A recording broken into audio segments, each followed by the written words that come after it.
नमस्कार दोस्तों, आज मैं आपके लिए लेके आया हूँ फेमस पर्सनालिटी सीरीज़ में करीना कपूर खान इनकी बर्थ चार्ट की डिटेल डिस्कशन। दोस्तों पिछले वीडियोस में जैसे मैंने पृथ्वीराज कपूर जी, राज कपूर, अमिताभ बच्चन, शाहरुख खान, सलमान खान उनके बारे में बहुत डिटेल में आपको बताया था। इवन लाइफ में क्या क्या चीज़ें कब हुई, गोचर में क्या स्थिति थी। आज का ये वीडियो मैं कोशिश करूँगा कि 10 मिनट के अंदर ही ख़त्म हो जाए। और आप मुझे कमेंट करके बताइएगा कि आपको पिछला फॉर्मेट ज़्यादा पसंद आता है जिसमें ज़्यादा डिटेल में बताता हूँ, या फिर टू द पॉइंट सिर्फ जो काम की चीज़ें हैं उनको ही डिस्कस किया जाए। दोस्तों यहाँ मैं आपको ये भी बता दूँ कि मेरे चैनल पे एस्ट्रोलॉजी सीखने की भी प्लेलिस्ट है और महीना कैसे जाएगा उसकी भी मैं वीडियोस बनाता हूँ, तो आप चैनल को सब्सक्राइब कर सकते हैं। और ये वीडियो आपको अच्छा लगेगा तो आप लाइक ज़रूर करिएगा। दोस्तों इनका जन्म हुआ सितंबर 21, 1980, दोपहर को 2:17 मुंबई में। अगर हम देखें तो लगन राइजिंग 9 नंबर है, यानी धनु लगन।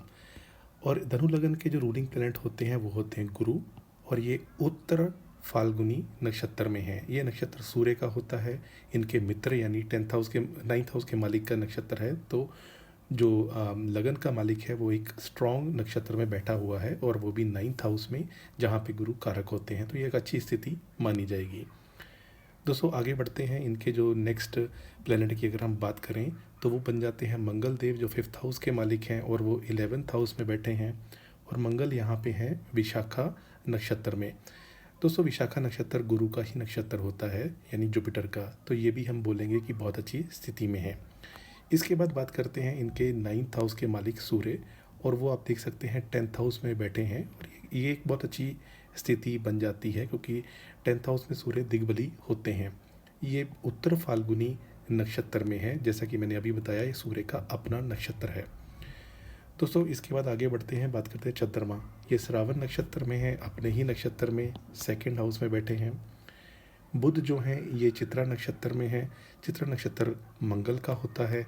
यहाँ बुध अपने ही घर में बैठे हैं लेकिन शत्रु नक्षत्र में हैं। दोस्तों इसके बाद आगे बात करते हैं शुक्र की। शुक्रदेव अश्लेषा नक्षत्र में है, ये बुध का होता है, तो ये भी एक बहुत अच्छा बात होगी क्योंकि ये दोनों आपस में मित्र हैं।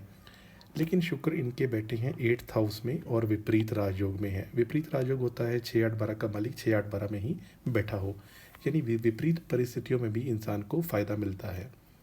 शनिदेव की बात की जाए, ये भी उत्तर फाल्गुनी नक्षत्र में है। दोस्तों मैंने अभी आपको बताया सूर्य का ही नक्षत्र है और शनि का ये शत्रु नक्षत्र है। इसके बाद बात करते हैं राहु की। राहु अश्लेषा नक्षत्र में है, ये बुध का नक्षत्र है, राहु को प्रिय है ये। और केतु जो है धनिष्ठा मंगल के नक्षत्र में है, तो ये केतु को भी प्रिय है क्योंकि केतु को बोलते हैं कि ये मंगल जैसे रिजल्ट देते हैं, तो इसलिए ऐसा कहा जाता है। और राहु को शुक्र और बुध के नक्षत्र इनकी राशियाँ बहुत पसंद होती हैं। दोस्तों मोटा मोटा हमने इनके प्लानिटरी चार्ट को समझा कि कौन सा प्लानट कहाँ पे बैठा हुआ है। इसके अलावा आप देखेंगे कि इनके 1, 2, 3, 4 इनके 4 घरों में कई सारे प्लैनेट्स भी बैठे हुए हैं, तो ये भी एक तरीके का माला योग भी ये बन गया। दोस्तों नवाम चार्ट हम यूजली भाग्य के लिए देखते हैं, मैरिज के लिए देखते हैं, तो यहाँ पे राइजिंग जो है ये है तुला, और ये 4th हाउस में है। यहाँ पे दिग्बली होते हैं शुक्र, मंगल यहाँ पे अपने ही घर में बैठे हैं, तो इनका नवाम चार्ट भी बहुत स्ट्रांग है।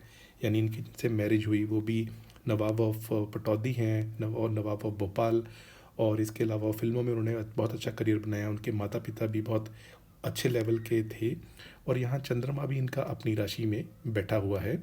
योग कारक बुध 9th हाउस का मालिक 11th हाउस में है, और 5th हाउस में इनके सूर्य, शनि और राहु हैं।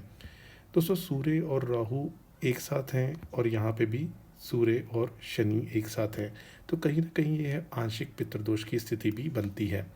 मैं यहाँ राहु बोलना भी भूल गया था, तो ये एक आंशिक पितृदोष की भी स्थिति बनती है। यूजली पितृदोष 9th हाउस में बनता है, यानी राहु के साथ सूर्य हो, राहु के साथ शनि हो, कहीं भी और बनता है तो आंशिक पितृदोष होता है। मून चार्ट हम यूजली देखते हैं प्रेम संबंधों के लिए, साढ़सती के लिए, यानी इमोशंस के लिए। यहाँ पे राइजिंग जो है ये 10 नंबर, क्योंकि ये मकर राशि बन गई, और इनके अभी साढ़सती चल रही है क्योंकि शनि इस टाइम यहाँ पे मौजूद हैं, और मार्च को वो यहाँ ट्रांजिट करेंगे। यहाँ पे ऑलरेडी गोचर में राहु घूम रहे हैं, तो बेसिकली इनके ऊपर शनि की उतरती हुई साढ़सती है जो अभी 2 महीने और रह गए हैं, उसके बाद ख़त्म हो जाएगी। यहाँ पे योग कारक जो बन जाते हैं शुक्र, वो यहाँ बैठे हैं, तो लव मैरिज का योग यहाँ पे ईजिली बन जाता है। दोस्तों लव मैरिज के लिए आप लगन चार्ट के अलावा मून चार्ट को ज़रूर देखें, क्योंकि प्रेम संबंध इमोशन से रिलेटेड होता है।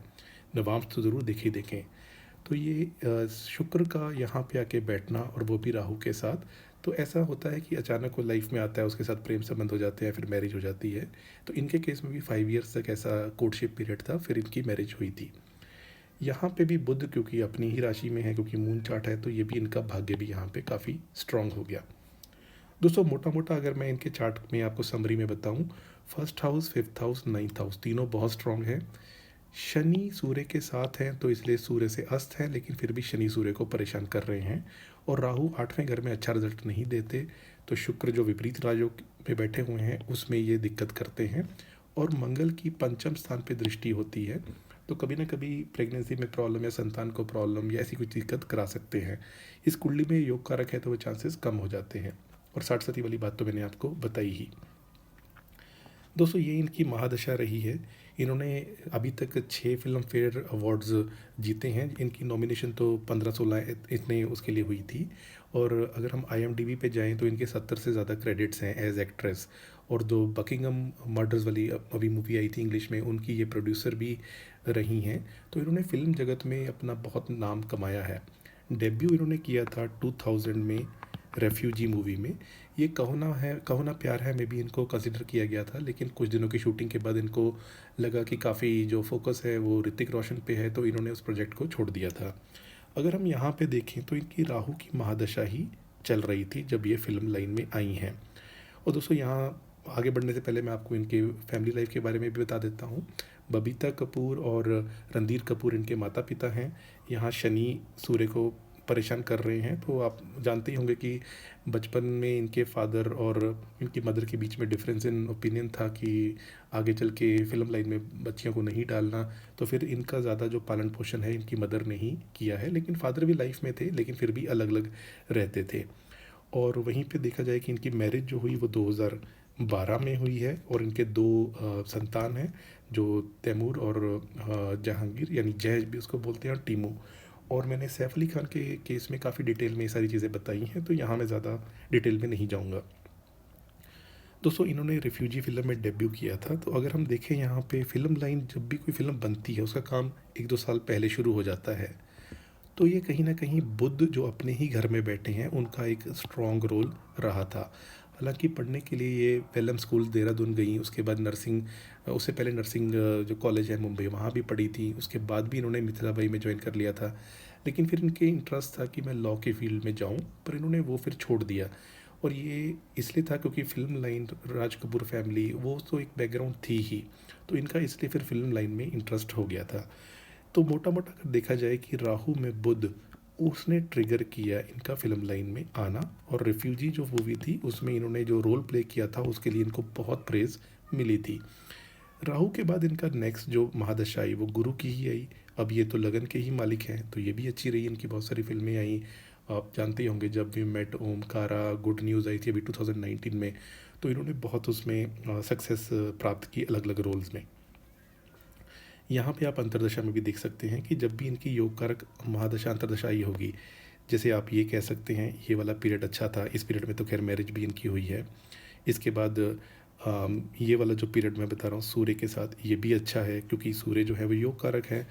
चंद्रमा जो है वो इनकी अष्टम स्थान के मालिक है, तो उसे हम छोड़ देते हैं, लेकिन मंगल वाला ये वाला पीरियड भी अच्छा था। और ये वाला तो अच्छा था ही, जब गुरु में महादशा गुरु की और प्रत्यांतर भी गुरु, सूक्ष्म और प्राण दशा भी, तो वो तो खैर अच्छा पीरियड था ही जब गुरु की महादशा 2007 से स्टार्ट हुई है। दोस्तों इसमें अगर हम देखें कि इनकी जो नेक्स्ट महादशा है ये शनि की, मतलब जो शनि की चल रही है अभी महादशा 2023 में, ये कहीं ना कहीं शनि, क्योंकि इस कुंडली में कारक नहीं होते, सेकंड और थर्ड हाउस के मालिक होते हैं, ऊपर से बैठ के वहाँ पे सूर्य के साथ है, सूर्य से अस्त भी हैं, और सूर्य के साथ अच्छा रिलेशनशिप भी नहीं है। हालांकि इनके मित्र का घर है ये वाला, लेकिन फिर भी शनि जो हैं ये जहाँ बैठते हैं चीज़ें स्लो करते हैं, जहाँ दृष्टि डालते हैं वहाँ भी गड़बड़ करते हैं। एक दृष्टि एक थर्ड दृष्टि 12th हाउस पे, तो नींद को ख़राब करेंगे, बेडरूम जो लाइफ होती है हस्बैंड वाइफ की उसको ख़राब करने का काम करेंगे। एक दृष्टि घर वाले यानी अपने घर पे पड़ रही है तो सुख सुविधा में दिक्कतें कराएंगे। और एक दृष्टि, ये तो मंगल का ही घर है, सॉरी ये वाली दृष्टि नहीं, 10th दृष्टि, क्योंकि शनिदेव की तीसरी, सातवीं और 10वीं दृष्टि होती है, तो स्पाउस के घर को भी ख़राब करने का काम करेंगे, यानी वहाँ भी कुछ दिक्कतें कराएंगे, डिफरेंस इन ओपिनियन कराएंगे, उनकी हेल्थ ख़राब कराएंगे। ये इनकी महादशा में ऐसा रिजल्ट मिलता है। अगर हम देखें शनि इनके केस में अभी गोचर कहाँ कर रहे हैं, तो अभी इनके घर में, इनके केस में यहाँ पे गोचर कर रहे हैं अपनी ही राशि में।